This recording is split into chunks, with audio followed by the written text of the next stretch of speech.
ज्येष्ठ पूर्णिमा और जगत के पालनहार भगवान श्री जगन्नाथ पड़ गए बीमार। क्या आपको पता है, हर साल की ज्येष्ठ पूर्णिमा को भगवान जगन्नाथ बीमार हो जाते हैं। आखिर ये कैसे होता है और क्यों होता है, चलिए आज हम आपको बताते हैं। जब भगवान बीमार होते हैं तो उनकी सेवा कैसे और कौन करता है। भगवान कभी भी अपने भक्तों का कष्ट नहीं देख सकते। एक ऐसा ही भक्त हुआ था जिसकी बीमारी को भगवान ने स्वयं अपने ऊपर ले लिया था। नाथों के नाथ भगवान जगन्नाथ हम सबके स्वामी हैं। भगवान जगन्नाथ अपने सभी भक्तों की रक्षा करते हैं। भगवान जगन्नाथ के द्वारा किए गए चमत्कार दूर दूर तक मशहूर है। ये तो मथुरा का नज़ारा है। मथुरा में भगवान जगन्नाथ को स्नान कराया जा रहा है, भक्तों से मिलवाया जा रहा है।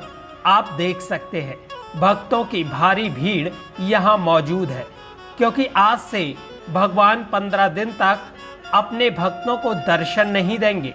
इसलिए सभी भक्त आज अपने प्रभु से मिलने के लिए यहाँ आए हैं। आज के स्नान के बाद भगवान जगन्नाथ बीमार पड़ जाएंगे और स्वस्थ होने के बाद 7 जुलाई को भगवान जगन्नाथ अपने बड़े भाई बलभद्र और बहन सुभद्रा जी के साथ रथ में विराजमान होकर यात्रा करते हुए नगर में भ्रमण को निकलेंगे। उसके बाद प्रभु अपने भक्तों को दर्शन देंगे।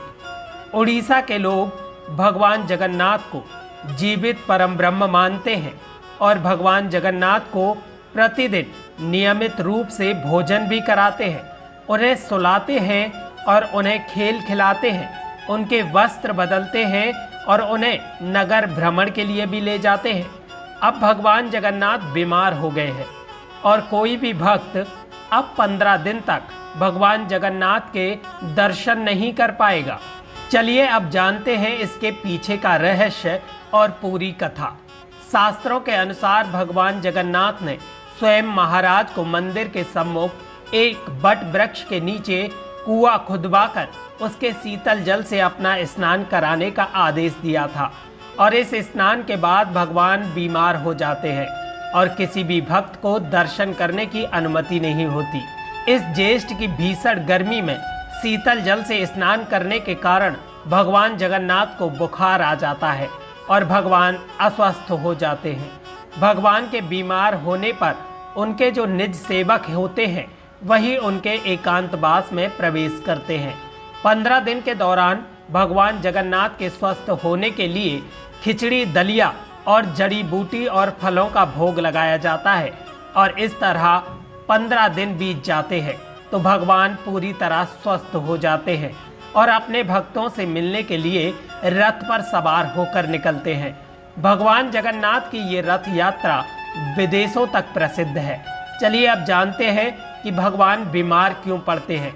उड़ीसा प्रांत के जगन्नाथपुरी में एक भक्त थे जिनका नाम माधव दास था। माधव दास जी का संसार से कोई लेना देना नहीं था। वो एकांत में भगवान का भजन करते थे, प्रतिदिन अपने आराध्य प्रभु जगन्नाथ के दर्शन करते थे और प्रभु जगन्नाथ को ही अपना सखा मानते थे। माधव दास जी भगवान जगन्नाथ के साथ खेलते भी थे और भक्त के इस भाव को देखकर भगवान भी उनके साथ अनेकों प्रकार की लीलाएं करते थे। एक बार माधव दास जी बीमार हो गए और उनकी बीमारी इतनी बढ़ गई कि माधव दास जी उठने बैठने में भी असमर्थ हो गए। माधव दास जी के अधिक बीमार होने पर प्रभु जगन्नाथ खुद सेवक बनकर माधव दास जी के घर पहुँचे और माधव दास जी को कहा कि हे माधव दास जी, मैं आपकी सेवा कर दूं। अपने प्रिय भक्तों के लिए भगवान क्या क्या नहीं करते। तब भगवान जगन्नाथ ने अपने भक्त माधव दास जी की सेवा की। जब माधव दास जी को होश आया तो माधव दास जी ने तुरंत ही भगवान जगन्नाथ को पहचान लिया। तब माधव दास जी बोले, प्रभु आप तो त्रिभुवन के स्वामी हो, आप मेरी सेवा कर रहे हो। आप चाहते तो मेरा ये रोग दूर कर सकते थे। अगर मेरा ये रोग आप दूर कर देते तो ये सब आपको नहीं करना पड़ता। तब भगवान जगन्नाथ जी बोले कि मुझसे अपने भक्त की पीड़ा देखी नहीं जाती, इसलिए मैं तुम्हारी सेवा कर रहा हूँ। जो प्रारब्ध होता है उसे तो भोगना ही पड़ता है, इस जन्म में नहीं तो अगले जन्म में, और फिर उसे भोगने के लिए अगला जन्म लेना पड़ता है। और मैं नहीं चाहता कि मेरे भक्त को प्रारब्ध के कारण अगला जन्म दुख भोगने के लिए लेना पड़े। लेकिन अब तुम्हारे प्रारब्ध में जो 15 दिन का रोग और बचा है उसे मैं स्वयं ले रहा हूँ, और 15 दिन का वो रोग माधवदास जी से भगवान जगन्नाथ ने अपने ऊपर ले लिया।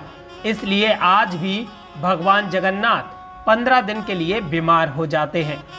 आप भी भगवान जगन्नाथ के स्वस्थ होने की कामना कीजिए और कमेंट बॉक्स में जय जगन्नाथ ज़रूर लिखें और चैनल को सब्सक्राइब करें।